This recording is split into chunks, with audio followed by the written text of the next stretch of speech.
사람들은요, 누구나 그 자신의 한계를 극복하기를 원합니다. 그래서 그 한계를 극복하기 위해서 많은 노력을 합니다. 그렇지만 그 한계를 극복한 사람은요, 아주 극히 소수이고요, 그 한계를 극복한다 할지라도 또 다른 한계가 기다리고 있기 때문에 인간은 한계 속에서 산다라고 말해도 과언이 아닐 정도입니다. 한국의 스피드 스케이팅 선수 가운데 이규혁이라는 지금 은퇴한 선수가 있습니다. 이 선수는요, 빙상계 신동이라고 불렸습니다. 세계 신기록도 보유했고요, 세계 선수권 대회에서 여러 번 우승했습니다. 근데 유독 올림픽에서만 메달을 따지 못했습니다. 금, 은, 동 중에 아무 메달도 따지 못했습니다. 무려 4년마다 한 번씩 열리는 올림픽을 6번이나 참여했음에도 불구하고 한 개의 메달도 없었습니다. 이규혁 선수가 올림픽에 참여할 때마다 해외 언론과 한국의 국내 언론들은 늘 떠들썩했습니다. 이번만큼은 다를 거다. 이번만큼은 뭔가 좀 일을 낼 것이다. 금메달 딸 것이다. 최소한 동메달 딸 것이다. 그렇게 얘기를 했지만 안타깝게도 세계적인 빙상 스타임에도 불구하고 올림픽에서는 메달 따지 못했습니다. 인간은 누구나 한계를 겪으면서 살아갑니다. 하나님께서 욥에게 이런 질문을 하십니다.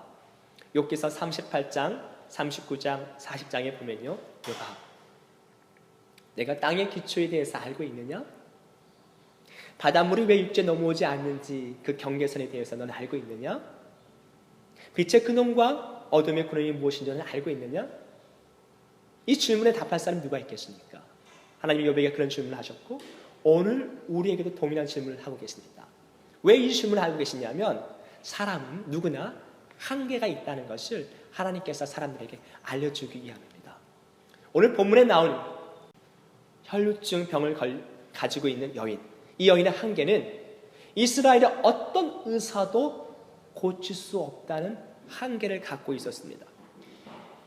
혈루증이란 무슨 병이냐 하면 여성의 그 자궁에 문제가 생겨서 불규칙적으로 계속 출혈이 생기는 병입니다. 레위기서 15장에 보면 건강한 여성분들이 한 달에 한 번씩 하는 월경에 대해서 부정하다 이야기했습니다. 그래서 그런 일을 할 때는 여성이 다른 사람을 만져서는 안 됩니다. 왜냐하면 부정한 사람이기 때문에 다른 사람을 만지면 다른 사람조차도 부정하게 취급을 당합니다. 유대인들은 출혈에 대한 부분에서 굉장히 엄격하게 법을 적용했습니다. 그런데 불규칙적으로 출혈이 생긴다. 오죽했겠습니까? 가끔씩도 아니고 자주 그런다. 일상생활 하기가 너무 불편했을 겁니다. 종교생활, 사회생활, 많은 제약을 받았습니다. 성도 여러분, 이렇게 출혈병이 생기면요, 자신도 모르게 몸에 피냄새가 배깁니다. 피비린내가 납니다. 혹시 피비린내를 맡아본 적 있으십니까? 그냥 이렇게 조그만 상처 나가지고 칼에 상처 나가지고 맞는 피비린내가 아니라요, 제가 어렸을 때 경기도 광주에서 자랐거든요. 그 광주에 아주 유명한 도로가 있습니다. 일명 죽음의 도로, 죽음의 삼봉국도. 중부고속도로가 개통되기 전에 많은 차들이 이 삼봉국도를 통해서 강남과 강동으로 이동했습니다. 많은 차들이 오다 보니까 제 기억으로는 정확하지 않지만 최소 일주일에 2-3번은 사고를 목격했던 것 같아요. 경미한 사고도 있었지만 어떨 때는 정말 눈 뜨고 볼 수 없을 만큼 아주 그냥 끔찍한 사고도 있었는데 사람의 신체가 도로에 딱 붙어서 떨어지질 않아요. 그러면 이제 누군가가 와서 그걸 다 떼어내는데요, 거기까지는 그나마 괜찮아요. 하지만 그 도로에 묻은 피가 없어지질 않아요. 물로 씻어내고 모래를 뿌리지만 겨울은 그나마 다행이에요. 근데 여름이 되면 냄새가 나요. 정말 그게 비린내가 굉장히 지독해요. 맡아보는 분은 아마 아실 거예요. 근데 이 혈루증을 갖고 있는 여인, 이 여인에게 피냄새가 난다는 것은 굉장한 약점입니다. 왜냐하면 그 여인이 지나갈 때마다 사람들이 딱 보자마자 저 여자는 부정한 여자구나, 불결한 여자구나, 누군지 다 알 수 있기 때문에 그렇습니다. 이 여인은요, 아마 집안에서도 가족들과 어울리지 못했을 겁니다. 왜냐? 자기 자신이 부정하기 때문에 다른 사람을 만지면 다른 사람은 부정한 사람이 돼요. 이 여인은 다른 사람을 만질 수가 없어요. 그리고 친구들 모임도 아마 참여하지 못했을 겁니다. 친구들 동호회, 친구들과 교제하는 것, 동창회 모임 못 갔을 겁니다. 그리고 가까운 이웃들도 그를 경계했을 겁니다. 왜냐하면 부정한 여인이기 때문에 그렇습니다. 여인이 겪는 것은요, 육체적 고통뿐만 아니라 그 정신적 고통, 이루 말을 할 수가 없었을 겁니다. 혈류증 걸린 여인은 희망이 있었습니다. 어떤 희망? 무려 12년 동안 의사를 의지했습니다. 무려 12년 동안. 성경에 보니까요, 이렇게 표현되어 있습니다. 원래 본문 말씀 26절에요. 많은 의원에게 많은 괴로움을 받았고 괴로움, 고생했다는 이야기입니다. 있던 것도 다 허비하였으되 재산을 다 날렸다고 합니다. 여기까지는 괜찮습니다. 무려 12년 동안 이 여인의 희망은 이스라엘의 가장 병을 잘 고치는 의사가 이 여인의 희망이었습니다. 그래서 좋다는 병원, 잘 고친다는 의사 다 쫓아다녔습니다. 무려 12년 동안. 그런데 재산을 다 잃어버렸습니다. 여기까지는 그나마 괜찮아요. 12년 동안 고생했으니까 병이 치료됐거나 좀 완화됐으면 그나마 괜찮아요. 근데 더 안타까운 것은 뭐냐 하면 도리어 더 중하여졌던 자예. 병이 더 중해졌대요. 재산도 다 잃었죠. 12년 동안 고생들을 다 했죠. 근데 병이 더 중해졌어요. 성도는 이런 걸 가르쳐 뭐라고 얘기했냐면 인생 최악의 상태라고 얘기합니다. 인생 최악의 상태입니다. 이 여자에게 아무런 희망이 없습니다. 모든 걸 포기하고 싶은 그런 절망의 상태에 이렇습니다. 성도 여러분, 그러면 왜 하나님께서는 이 여인에게 이런 인생의 한계를 주셨을까요? 더 이상 벗어날 수 없는, 더 이상 어떻게 해볼 수 없는 인생의 한계를 왜 허락하셨을까요? 한 가지 분명한 것은 혈류증 걸린 여인이 그 병 때문에 예수님을 간절히 붙잡았다는 겁니다. 예수님께 간절히 매달렸다는 겁니다. 만약 병에 걸리지 않았으면요, 예수님 주변에 사람들이 굉장히 많았거든요. 장정들도 많았고 아이들도 많았고 연세 드신 분도 많았습니다. 근데 그 사이를 비집고 간다, 그게 쉽지 않잖아요. 그 여성분도 체면이 있고요. 지금처럼 여성분들이 자유롭게 활동할 수 있는 게 유대인의 사회가 아니었습니다. 예수님 당시에는요, 여성과 남성 분명히 구별이 있었습니다. 그렇기 때문에 그 사이를 비집고 간다는 것은 보통 일이 아니었습니다. 근데 이 여인은 의사에게서 희망을 찾지 못했기 때문에 이 여인의 유일한 희망이 누구였냐? 소문을 들어서 알았던 그 예수, 지푸라기도 잡는 심정으로 오직 예수만이 그 여인의 유일한 희망이었습니다.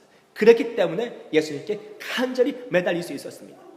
이 여인은 한계를 통해서 예수님을 만났고 예수님을 알게 되었습니다. 성도 여러분, 사람은 누구나 다 한계가 있는데요, 혹시 이 찬송가 아십니까? 내 평생에 가는 길 순탄하여 늘 잔잔한 강 같든지. 여기까지만 하겠습니다. 저의 음치와 박치가 맞지 않기 때문에 듣기 거북해하는 것 같아서 여기까지만. 찬송가 470장 내 평생에 가는 길입니다. 이 찬송가를 누가 지었냐면 스페포드라는 사람이 지었습니다. 이 사람은 잘 나가는 사람이었습니다. 변호사였습니다. 교수였습니다. 그리고 신학교 운영위원 및 이사였습니다. 그리고 무디 교회의 재정을 담당하는 사람이었습니다. 젊은 나이에 많은 것을 이룬 다재다능한 사람이었습니다. 그런데 이 사람에게 큰 시련이 닥칩니다. 1871년 자녀가 5명이 있는데 그 중에 외아들이 죽습니다. 5명 가운데 외아들이 죽습니다. 그리고 몇 달 후에 시카고 대화재가 발생해서 그가 갖고 있던 전 재산 거의 대부분을 다 잃어버리게 됩니다. 너무나 슬펐습니다. 외아들도 있고 재산도 거의 다 잃어버리고, 그렇게 2년의 시간이 흘렀습니다. 1873년 마음을 좀 추스리고 가족과 함께 유럽 여행을 떠나기로 결정했습니다. 근데 이 스페포드가 워낙 일이 많아서 먼저 부인과 4명의 자녀를 보냅니다. 그런데 얼마 있다가 한 통의 편지가 날라옵니다. 어떤 편지였냐면 나만 구출되었습니다. 나만 살았습니다. 부인에게서 온 편지였습니다. 나만 구출되었으면 나만 살았습니다. 스페포드는 깜짝 놀랐습니다. 장난인 줄 알았습니다. 이게 무슨 얘기인가? 너무 어이가 없었습니다. 일을 마치고 부랴부랴 배를 타고 이제 유럽으로 건너갑니다. 이 여인이 탔던 배가 어떤 일이 발생했냐면 바다 한가운데에서 다른 배랑 충돌해서 4명의 자녀는 그 자리에서 죽고 이 여인만 간신히 구출되었는데 영국으로 호송되었습니다. 그래서 스패포드가 미국에서 배를 타고 영국으로 막 가고 있는데 선장이 스패포드를 불렀습니다. 지금 지나가고 있는 이 자리가 바로 사고난 지역입니다. 당신의 4명의 자녀가 죽은 자리입니다. 그 이야기를 듣자 갑자기 슬픔이 몰려오기 시작했어요. 스패포드가 자신의 방에 들어가서 울기 시작합니다. 하나님, 왜 나에게 이런 시련을 주십니까? 외아들을 데려가시고 전 재산을 잃게 하시고 그리고 이제 좀 마음을 추스려고 하는데 4명의 자녀를 그것도 동시에 데려가신 이유가 무엇입니까? 한없이 울었어요. 어떻게 울음을 걷잡을 수가 없었어요. 그렇게 계속 울고 또 우는데 새벽 3시경에 하나님께서 그에게 큰 평안을 주십니다. 세상이 줄 수 없는 평안을 주십니다. 그때 스패포드가 지은 찬송가가 바로 찬송가 470자입니다. 내 평생에 가는 길. 이거는 그냥 찬송가가 아니라 그 사람의 간증이고 삶이었습니다. 비록 그 사람이 그런 한계를 겪었지만 그 한계를 통해서 지은 찬송가 470장 때문에 스패포드처럼 많은 아픔을 겪는 수많은 사람들이 다시 위로를 얻고 새 힘을 얻게 되었습니다. 성도 여러분, 누구나 이 사람은 다 한계를 겪을 수가 있습니다. 일반 사람뿐만 아니라 심지어는 믿음이 좋다는 사도들도 12제자 가운데 믿음이 가장 좋은, 가장 크게 쓰임받은 사도 누가 있죠? 베드로도 한계가 있었습니다. 어떤 한계가 있었냐면 갈라디아서 2장 11절로 14절에 보면요, 베드로가 이방인들과 함께 식사를 합니다. 안디옥에서 이방인과 함께 식사하는데 예루살렘에서 사람이 온다는 이야기를 듣고 예루살렘에서 유대인들이 온다는 이야기를 듣고 갑자기 밥을 먹다가 그걸 중단하고 다른 곳으로 이동합니다. 그 모습을 바울이 봤습니다. 그 자리에서 바울이 베드로를 막 꾸짖습니다. 당신이 왜 이런 일을 합니까? 바울이 베드로를 꾸짖는 이유가 무엇이냐 하면 베드로는요, 유대인의 눈치를 봤어요. 그 당시 유대인들은 예수 그리스도의 복음을 믿었고 그리고 예수님의 십자가를 믿었고 부활을 믿었지만 이방인들과 어울리는 것을 부정하다고 생각했어요. 그런 생각을 완전히 배제하지 못했어요. 근데 유대인들이 내려올 때 베드로가 이방인들과 함께 식사하는 거 보면 베드로가 이방인과 식사했네? 그런 이야기를 들을까봐, 창피를 당할까봐, 망신을 당할까봐 안 먹은 척 뒤로 빠진 거예요. 그 모습을 보고 바울이 화가 났어요. 당신은 지금 이스라엘을 대표하는 베드로인데, 사도인데 지금 뭐하는 행동입니까?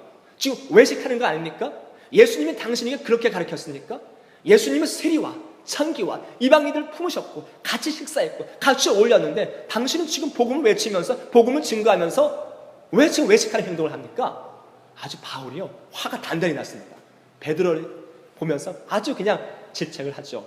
왜 그랬냐 하면 개인적으로 만나서 훈계할 수도 있지만 많은 사람들이 그 자리에 있었기 때문에 그걸 분명하게 하지 아니하면 이렇게 외식해도 되는구나 사람들이 인식할 수 있기 때문에 바울이 질책했습니다. 베드로의 한계는 유대인을 인식하는 눈이었습니다. 하지만 그 한계를 겪고 나자 다시는 베드로가 그런 외식했다는 이야기가 없습니다.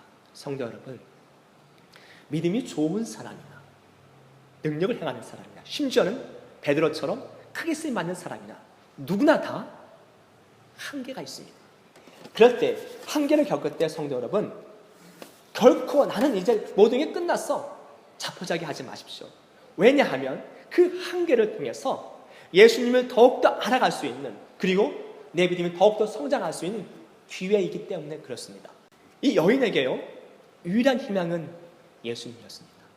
예수님이 병을 잘 고치고 능력 있다는 소문을 들었기 때문에 예수님에게 한번 찾아가 보자, 지푸라기도 잡는 심정으로 예수님을 바라보기 시작했습니다. 예수님을 바라보자 그 예수님의 옷자락만 만지면 왠지 자기의 병이 치유될 것 같은 그런 믿음이 생겼습니다. 그래서 과감하게 용기를 내어서 사람들의 틈을 비집고 가서 예수님 옷자락을 만졌고 그리고 치유받았습니다. 완쾌가 되었습니다. 근데 성도 여러분, 여기서 한 가지 궁금한 게 있습니다. 왜 이 여인이 예수님의 옷을 잡았을까요? 다리를 잡을 수 있고 손을 잡을 수 있고 머리를 만질 수도 있잖아요. 근데 왜 굳이 옷을 잡는 걸까요? 성경에 보면 이런 얘기가 자주 등장합니다. 사람들이 예수님의 옷을 잡았다. 그리고 치유받았다. 옷에 손을 대었더니 치유받았다. 이런 얘기가 자주 나옵니다. 왜 이런 얘기가 자주 나올까요? 왜 이 여인이 옷을 만졌을까요? 그 이유는 그 당시에 유대인의 생활 풍습을 이해하면 쉽게 알 수 있습니다. 유대인들은요, 낮에는 40도예요. 더워요. 근데 밤에는 추워요. 한기를 느껴요. 그래서 외투를 입고 다니는데 이 외투에 내 귀퉁이에 술을 답니다. 술. 먹는 술이 아닙니다. 술을 답니다. 네. 성도님 보시는 왼쪽 화면을 참고해 주십시오. 술을 답니다. 이거 술을 다는 이유가 무엇이냐 하면 민수기서 15장 38절, 49절, 40절에 나와 있는데요. 이 술을 보면서 나는 하나님의 자녀이구나. 하나님의 명령을 지켜야 되는 사람이구나. 그거를 알게 하기 위해서 하나님께서 술을 달라고 명령하셨습니다. 근데 이 술은요, 아주 특별한 의미가 있었습니다. 예수님 당시에 랍비 문헌에 보면 어떤 생각을 사람들이 갖고 있었냐면 온전한 사람의 술을 만지면 온전치 않는 사람이 온전해진다. 그렇게 생각했습니다. 그러니까 영적으로 온전한 사람이 영적으로 특별한 능력이 있는 사람의 술을 만지면 병들고 힘든 사람이 온전해진다. 그런 생각을 갖고 있었습니다. 그래서 사람들이 옷을 만졌다는 것은 외투, 겉옷을 만졌다는 것이 아니라 이 술을 만졌다는 겁니다. 술. 그러니까 이 여인이 옷을 만졌다 성경에 기록되어 있는데요. 이 겉옷, 외투를 만진 게 아니라 술을 만진 겁니다. 영적으로 특별한 의미가 있는 그 술을 만진 것이죠. 이렇게 이해하면 성경을 이해하는 데 많이 도움이 좀 되실 겁니다. 이 여인이 옷을 만지고 나서 완쾌가 되었습니다. 완전히 치유가 되었습니다. 성도 여러분, 성도님의 한계는 무엇입니까? 그 한계를 뛰어넘고 싶습니까? 그 해답은요, 예수님께 있습니다. 여인이 예수님을 간절히 붙들고 매달려서 그 여인의 몸이 치유받았듯이 우리 또한 예수님을 간절히 붙들고 매달리면 우리의 한계를 극복할 수 있습니다. 또한 자신의 한계를 극복할 뿐만 아니라 그 한계를 통해서 예수님이 누군지 더욱더 알아갈 수 있게 되는 것입니다. 예수님께서요, 이 여인이 만지자마자 예수님께서 뭐라고 말씀하셨냐면 제자들에게 누군가가 내 몸에 손을 대었다. 그랬더니 제자들이요, 황당해하죠. 예수님, 지금 무슨 말씀하세요? 예수님 주변에 수많은 사람이 있는데 지금 예수님과 막 몸을 비비고 막 부딪히는 사람이 얼마나 많은데 손을 대었다는요. 그거 누가 찾습니까? 그거 어떻게 합니까? 아니다. 누군가가 내 몸에 손을 대었다. 예수님은 이 혈루병 걸린 여인을 보고 싶었습니다.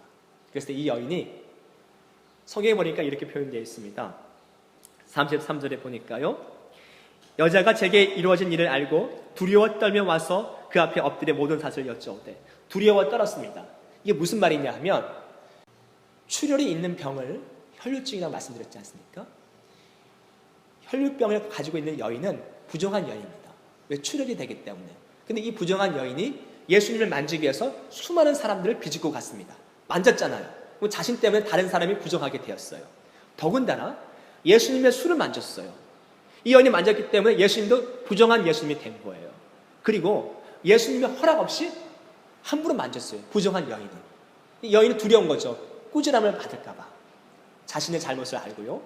근데 예수님께서 의외의 대답을 하십니다. 야, 너 함부로 내 술을 만졌어? 내 몸에 터치했어? 부정하게 말이야. 그렇게 말씀하지 않으시고 뭐라고 말씀하셨냐면 이렇게 말씀하셨습니다.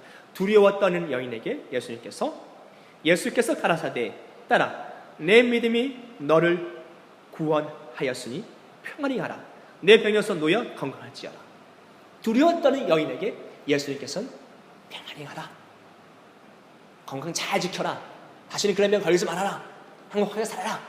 이렇게 예수님께서 말씀하시고 그 여인을 보내주었습니다. 성도 여러분, 다시 한번 말씀드립니다.